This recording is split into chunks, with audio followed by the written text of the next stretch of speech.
Thank you.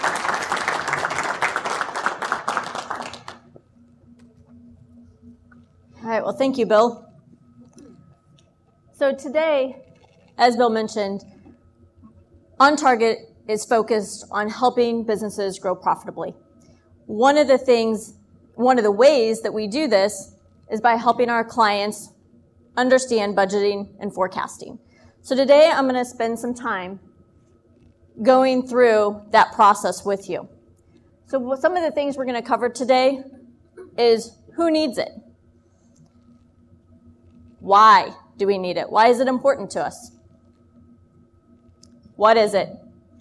What is a forecast? What is a budget? How do you get started? What are the first steps you need? And then most importantly, once you have it, how do you utilize it? So who? Any ideas? Who may benefit from having a budget or forecast? Very good. You're right on today. Everyone here, everyone can benefit from having a budget and forecast for your business and even personally. So every single person here. If anybody said, not me, we need to talk after the meeting, okay? So why?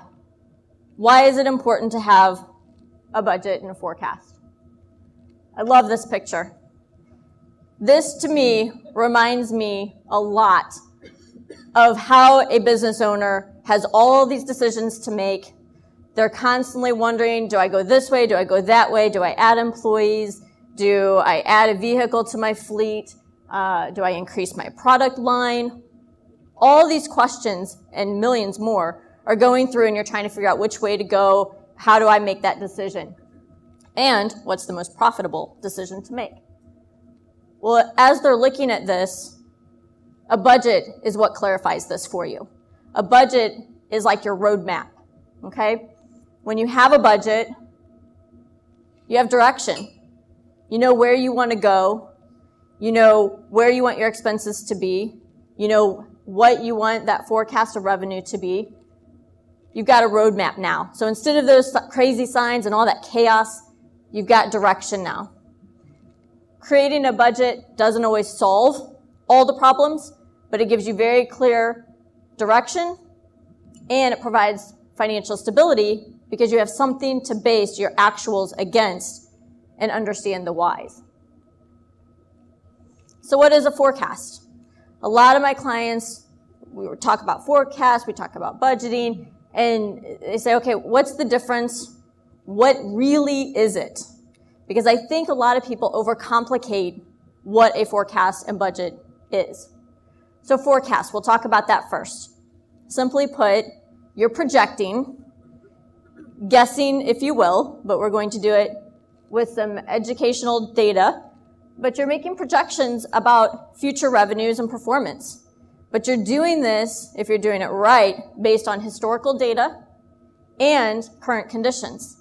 If you're not coupling those two things, then you're really just kind of shooting at the hip and saying, yeah, I think my projections are going to go up 100,000 this year. Well, why? You have to go through the process to understand the whys. But a forecast, simply put, is projections of future revenue. A budget. A budget utilizes that forecast for the income portion of your budget, but the budget primarily focuses on the expense side. It's the all-encompassing document that has your income and expenses outlined. You use it as a guide to allocate that income.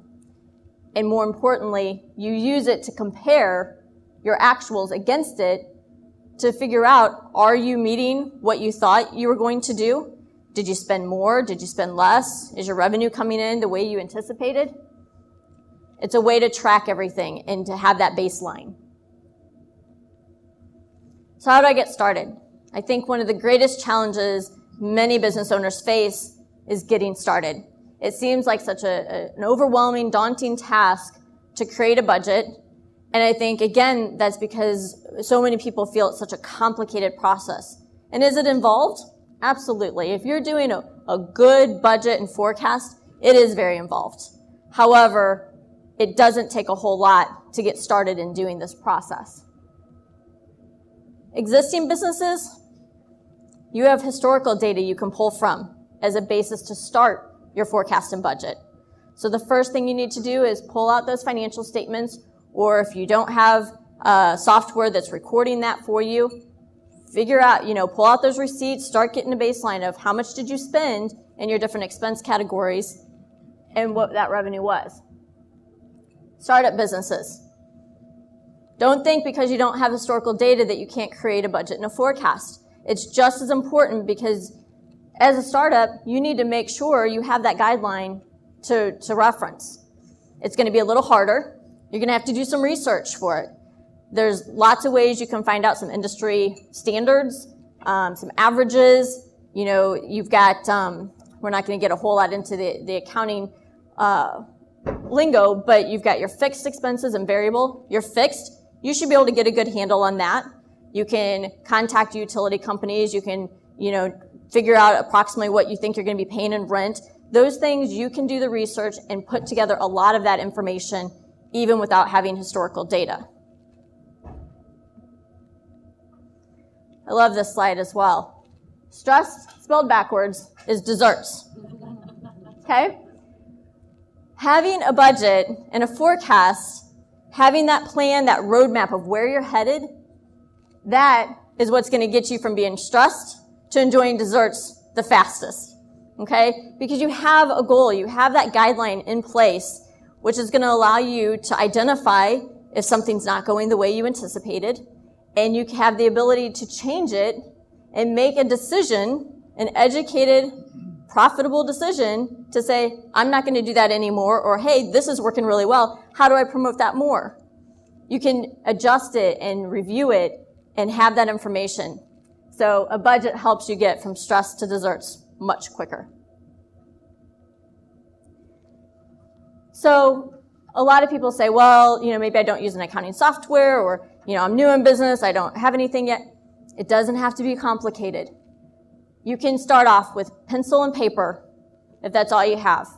Getting it down on paper somehow, electronically, or just pencil and paper, is your first start in all of this. You can use Excel, you can use QuickBooks, and there's lots of other accounting software out there as well that you can do this. QuickBooks happens to have a forecast and budgeting modules within it that you can utilize to capture all this data and then pull reports of your actuals against the budget. So it makes it really easy once you have that determined. When you are figuring it out, what I like to do is a combination. So I'll pull my historical, say, profit and loss. I'll export it to Excel, so then I can play with the numbers. I can see this is where I was. Where do I think I'm going? So it makes it really easy utilizing the two systems to be able to play with those numbers. But again, paper and pencil, if that's all you have and you don't use an accounting software, start there. It's better than not having it at all or just keeping it in your head. We start off by making a list of our expenses, okay? So that's either pulling that last year profit and loss that already has it. You can add or tweak to it if you need to. But you want to make a list of all of those so that you can really sit there and evaluate, is it fixed? I know it's going to be the same next year. There's not going to be any changes. Or is it variable? If I increase revenue, well, I know this cost is going to increase as well. Or it may be based on usage or something of that nature. So kind of a good way to do this is to break those apart. Not everybody does that, and that's fine. But it makes it a little easier because the fixed expenses, they're the easiest to budget. Because you know what they're going to be, and you know, in most cases, they're not going to change. They're fixed. I can add, lots more revenue. My rent is not going to change unless I need to expand. And then I'll use my information to make a good decision as to when that's a good time. Use that historical data I talked about. It's a good guide as to what actually happened the year before so that you can determine what might be going on, where you need to start for the next year. And then consider what changes you anticipate. That's key. If you just say, well, this is what I did last year, that's going to be my budget, you're not really thinking through all the pieces that could affect it. Here are just a few things that you need to consider. Number one, paying yourself. from several seminars and even showcase here, many times business owners don't put themselves at first. They don't think about paying themselves. They want to get paid. Put it in your budget. Okay, when I start with my budget, I always want to make sure that I've budgeted in for me. And I always start with being ambitious. I want to spend more on marketing. I want to give myself a raise. I want my staff to have a really good raise. Things of that nature. I start a little bit more ambitious. But adding staff, marketing, advertising, vendor price increases, think all that through as you're going through each one of those lines. For the revenue side of it, well, I guess I should back up just slightly. I always like to start with my expenses and say, this is what I want to spend. Here's where I want my money to go. Then I go and do my revenue forecast. A little backwards. Not everybody does it that way. But I like to do that first and say, this is what I want to be spending. And then figure out, what do I need to do to get there? Which includes paying myself. Forecast revenue. Similar to what we just talked about with the expenses. List out all the services or products you offer. Use that historical data. List the price for each. List the quantities and calculate your annual amounts. Here's just a quick sample of how simple it can be. But you really need to look through each one. And this outline here, Kathy Sexton actually, she and I were working on doing this. And this was a great tool that's really easy to do. And you can play with the numbers. So once you plug this in and you see what's your actual, what's reasonable, you think you can get so many more clients or you can sell so many more widgets, plug those numbers in. And if that revenue amount isn't covering those expenses, well, then you evaluate. Do I need to increase pricing slightly? Is it reasonable to think I can, increase marketing and advertising and bring in a few more clients than I originally thought? Or, you know what, I really wanted that $250,000 salary, but it's just not reasonable for this year. So, you want to really think that through and then evaluate from there. So, how do we use it? Once we get that together, how do we use it to make profitable decisions? Compare. You have to constantly compare. Like I said before, we kind of start with the annual, but I really recommend breaking that out monthly, so that monthly you can pull your actuals and compare that to what you budgeted. Most important of all, don't just compare it and say, oh, yeah, there's a little high here, a little low there. You got to ask the question, why? Why were they different? Did, something happen that caused, you attended a trade show, so you got a huge influx of clients that you didn't anticipate. Maybe expenses, maybe you have a fleet of vans that, are traveling everywhere and gas is just skyrocketed that month. Find out why, because that is how you're then going to be able to determine what the future is going to hold. Seek professional help. If you don't fully understand what you're looking at and maybe what those whys are, get help to go through that with you so you can begin to understand it. Adjust your budget. Once you have it, you figure out those whys, you then decide, well, if this is going to continue, if gas isn't going down, I need to adjust my budget and figure out, that expense is going to be higher than I anticipated because I didn't think gas was going to go up like that. Figure out the whys and adjust as needed. Repeat. This is a constant process. Setting a budget is not a one-time thing and never again. It's a constant revision and review and utilizing that information to make decisions. All right, so I'd like to open it up. Any questions on a budget, forecasting, how to get started? Yes? Really look at timing. So that's kind of where the whys come in.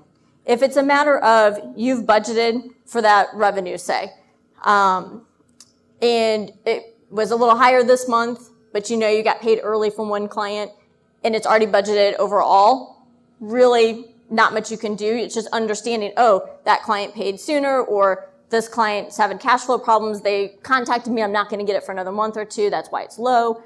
Understanding it.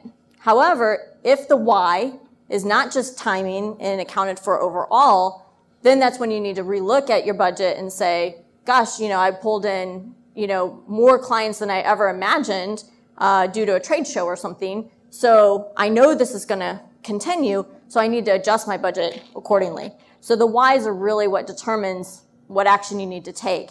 And then from that, the more you review it, you'll get more accurate with where that's going to be. Anyone else?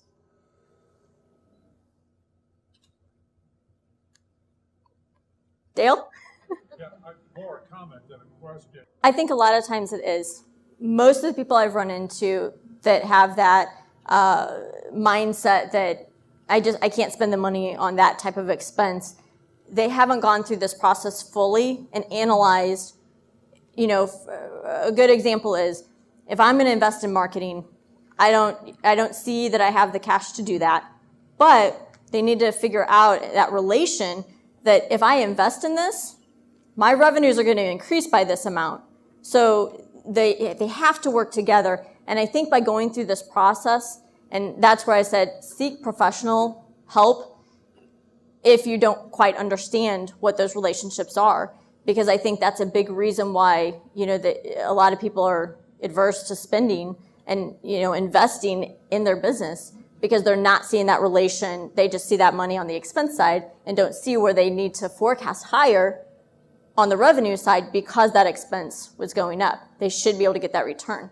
But tracking, reviewing, and analyzing are critical to be able to assess that. Tom? And I think that's especially true for businesses that grow small. Yeah. That's one of the reasons I really like QuickBooks, is because at a click of a button, I can see accrual basis. Accrual basis is when you recognize the revenue and expense, and this is at the simplest level, when it's actually incurred or earned. So when you issue an invoice out, you recognize that income then, regardless of when they pay.